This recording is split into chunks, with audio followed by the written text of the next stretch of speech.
Bapak Ibu saudara-saudara yang Tuhan kasihi, mari kita bersama-sama mempersiapkan hati dan pikiran kita untuk menerima pemberitaan sabda Tuhan. Sebelumnya saya mengajak kita untuk berdoa memohon pertolongan Roh Kudus. Mari kita berdoa.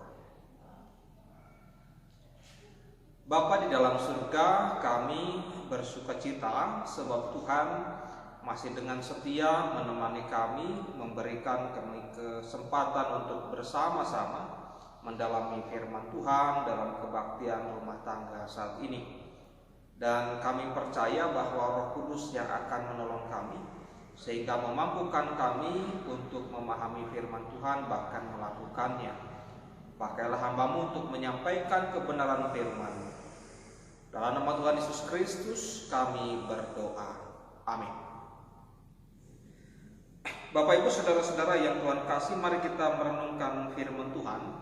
Saat ini diambil dari 2 Korintus 6 ayat 1 sampai dengan ayat yang ke-13. Saya akan membacakan untuk kita sekalian, demikian firman Tuhan. Sebagai teman-teman sekerja, kami menasihatkan kamu supaya kamu jangan membuat menjadi sia-sia kasih karunia Allah yang telah kamu terima. Sebab Allah berfirman, "Pada waktu aku berkenan, aku akan mendengarkan engkau, dan pada hari aku menyelamatkan, aku akan menolong engkau." Sesungguhnya waktu ini adalah waktu perkenanan itu. Sesungguhnya hari ini adalah hari penyelamatan itu. Dan hal apapun kami tidak memberi sebab orang tersandung, supaya pelayanan kami jangan sampai dicela.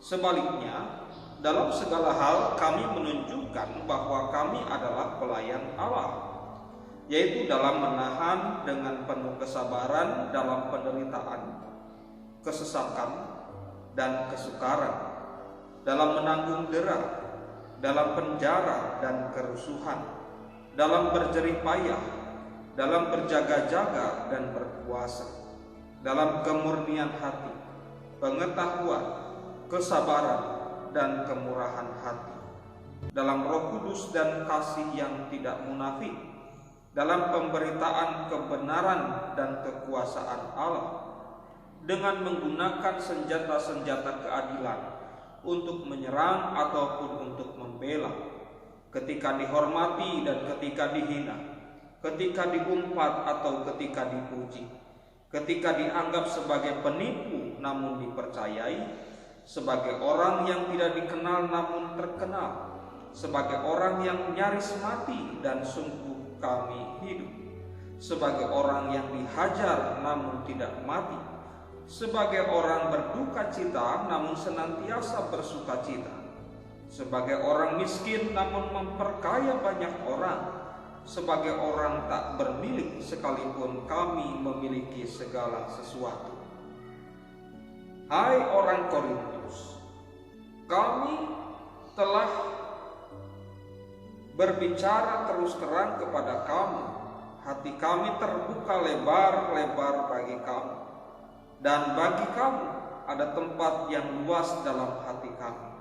Tetapi bagi kami hanya tersedia tempat yang sempit di dalam hati kami. Maka sekarang, supaya timbal balik, aku berkata seperti kepada anak-anakku, bukalah hati kamu selebar-lebarnya. Demikianlah Bapak Ibu saudara-saudara, firman yang kita dengar bersama. Berbahagialah setiap orang yang mendengarkan firman Tuhan, memelihara dan melakukan dalam hidupnya. Saudara-saudara yang Tuhan kasih, pada kesempatan ini kita akan merenungkan firman Tuhan dengan tema siap menghadapi tantangan hidup. Bapak Ibu yang Tuhan kasihi dan saudara-saudara sekalian, Injil adalah kabar baik bahwa Tuhan telah mengaruniakan keselamatan bagi manusia dalam kematian Yesus di kayu salib.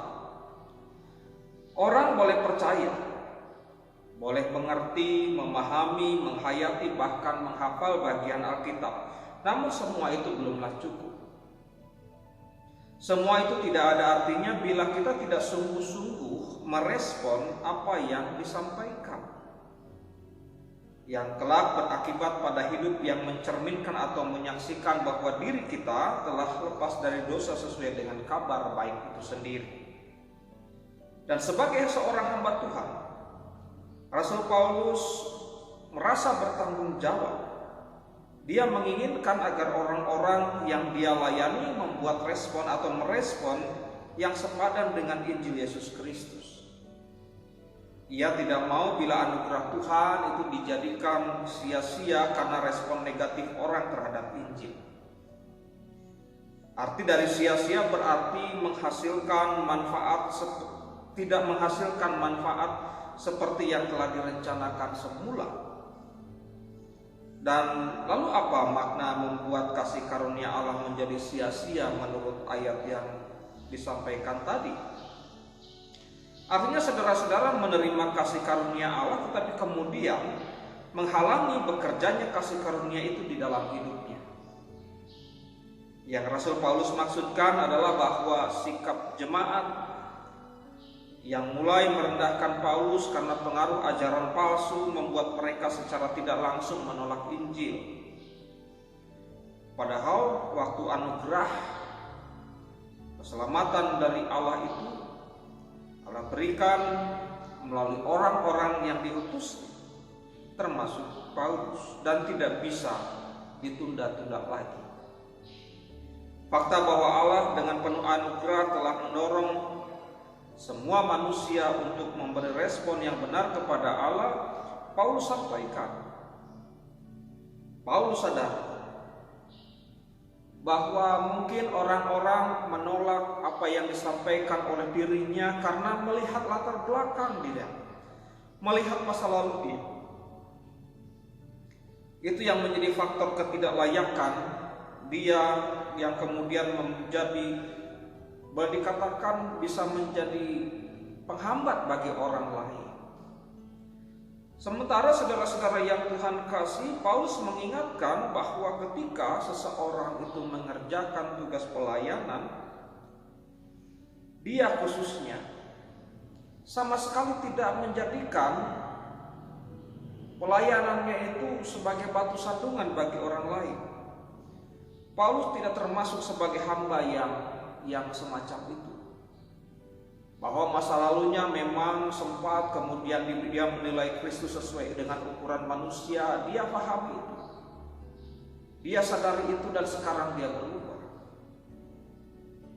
Artinya Bapak Ibu saudara-saudara yang Tuhan kasih, dengan luar biasa Rasul Paulus di sini mengklaim integritas dirinya sebagai hamba Tuhan yang tulus.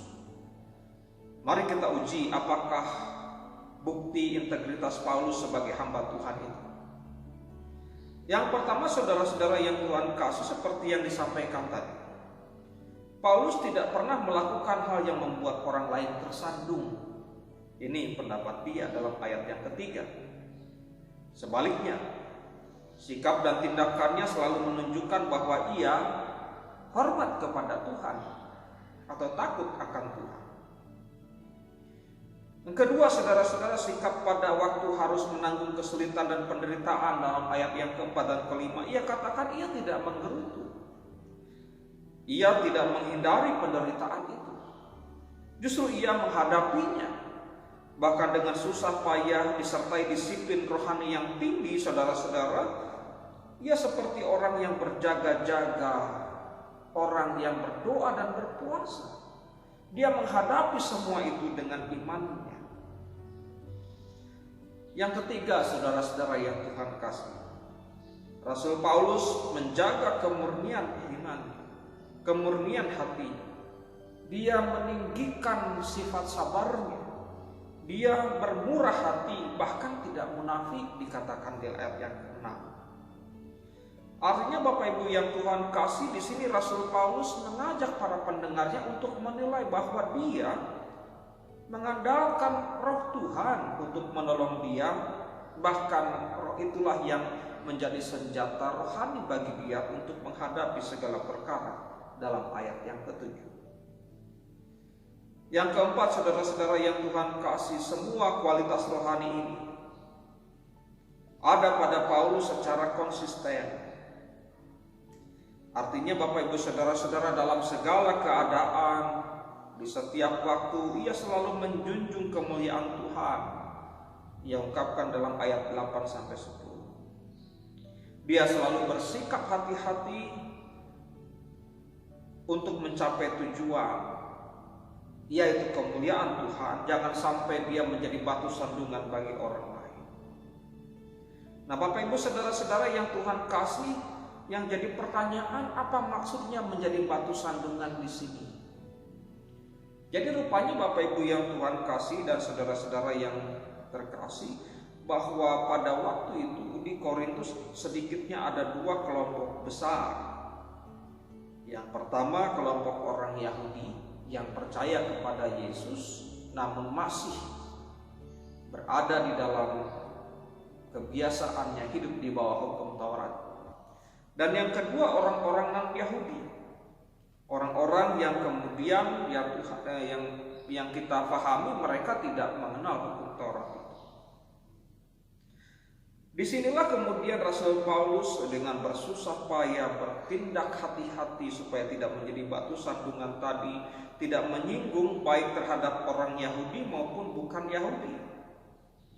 Karena banyak di antara kelompok ini yang menunggu dia untuk berbuat salah, mencari-cari kesempatan untuk mempersalahkan Rasul Paulus atas pelayanannya atau perilakunya. Rasul Paulus membuat sebuah batasan atau membuat sebuah penilaian seperti ini, supaya bagaimana caranya supaya dia tidak menyinggung orang Yahudi dengan semangat yang berlebihan dalam menentang Taurat ini. Dan kedua, saudara-saudara, juga jangan sampai ia menyinggung orang bukan Yahudi dengan ketaatan yang berlebihan, sehingga seolah-olah dirinya berapi-api terhadap hukum Taurat. Ia sangat hati-hati. Semua perkataan, perbuatannya supaya jangan sampai membuat orang tersandung, melakukan kesalahan atau melukai orang lain. Nah, Bapak Ibu Saudara-saudara yang mengasihi Tuhan, standar semacam ini bukan hanya perlu ada dalam seorang Rasul Paulus, tapi Rasul Paulus menginginkan supaya para pendengarnya juga bisa mencontoh apa yang dia sudah upayakan. Artinya ini berlaku bagi semua orang yang terlibat di dalam pelayanan maupun mereka yang termasuk percaya kepada Kristus. Nah, Bapak Ibu Saudara-saudara yang Tuhan kasih, lalu apa pesan dari firman Tuhan ini? Artinya Bapak Ibu Saudara-saudara yang Tuhan kasih, kalau kemudian standar semacam ini menjadi bagian dari kehidupan setiap orang percaya, baik itu di rumah sebagai orang tua atau sebagai anak, baik itu di gereja sebagai pengurus maupun sebagai anggota jemaat, di masyarakat sebagai aparat pemerintahan atau sebagai rakyat biasa, di tempat pekerjaan sebagai pemimpin atau pimpinan atau sebagai bawahan. Bapak Ibu Saudara-saudara yang Tuhan kasih, dimanapun kita berada, apapun jabatan yang kita miliki, apapun status sosialnya, mungkinkah keteladanan Sang Rasul Paulus ini kita laksanakan? Ini adalah sebuah tantangan. Kalau saya boleh mengatakan, ini adalah tantangan hidup yang harus dihadapi. Bila Paulus saja bisa, maka saya yakin bahwa kita pun bisa. Menunjukkan perilaku, menunjukkan sikap-sikap seperti yang dicontohkan tadi. Melalui firman Tuhan pada saat ini, Bapak Ibu Saudara-saudara yang Tuhan kasih, firman Tuhan mengingatkan kepada kita, bersikaplah optimis. Apapun peran dan pelayanan kita, dimanapun kita berada, berusahalah agar tidak menjadi batu sandungan bagi orang lain. Artinya Bapak Ibu Saudara-saudara, sebagai orang tua, jadilah orang tua yang bijak, orang tua yang baik. Sebagai anak, jadilah anak yang menghormati, menghargai orang tuanya. Di gereja, lakukanlah sebagai pengurus tugas tanggung jawab itu dengan baik. Sebagai anggota jemaat, lakukanlah apa yang menjadi kewajiban dengan sebaik-baiknya. Di masyarakat, saudara-saudara, sebagai aparat pemerintahan, kerjakanlah tugas mulia itu dengan sungguh-sungguh. Dan sebagai rakyat yang Tuhan kasihi, kita harus mendukung apa yang diupayakan oleh pimpinan kita yang baik itu. Dan seterusnya. Artinya saudara-saudara yang Tuhan kasih, mari kita bangun sikap optimis dan perilaku yang positif. Karena saya yakin dengan perilaku yang positif seperti yang dikabarkan tadi oleh firman Tuhan, maka kita bukan menjadi batu sandungan, tetapi menjadi berkat bagi semua orang. Hari ini, bila saudara belum merespon anugerah Yesus seperti yang disampaikan firman Tuhan pada saat ini, maka ambillah sikap itu sekarang juga.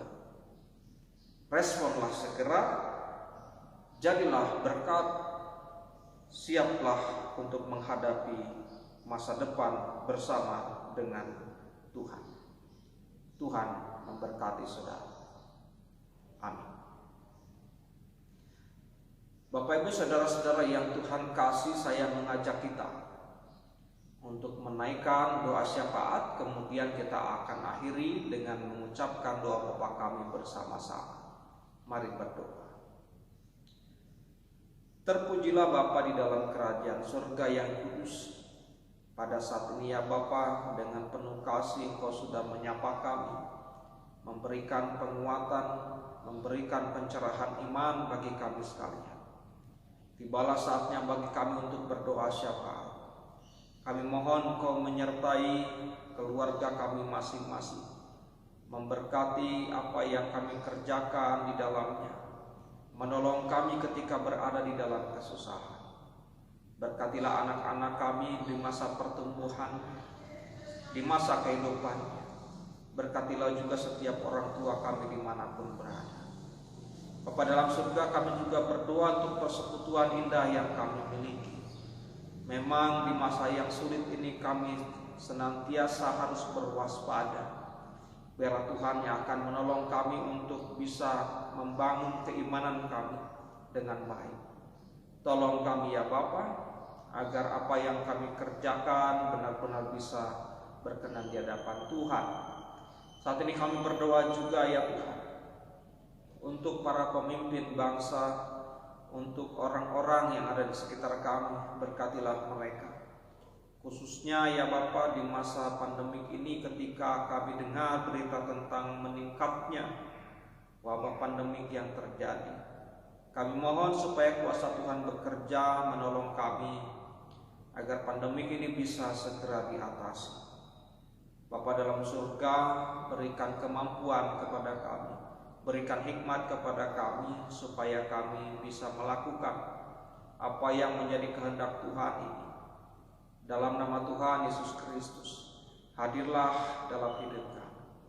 Bapa dalam surga, doa ini kami sampaikan dalam Yesus Kristus, Tuhan dan Juru Selamat kami yang telah mengajarkan doa Bapa kami yang akan kami ucapkan bersama-sama demikian. Bapa kami yang di surga, dikuduskanlah nama-Mu, datanglah kerajaan-Mu, jadilah kehendak-Mu di bumi seperti di surga.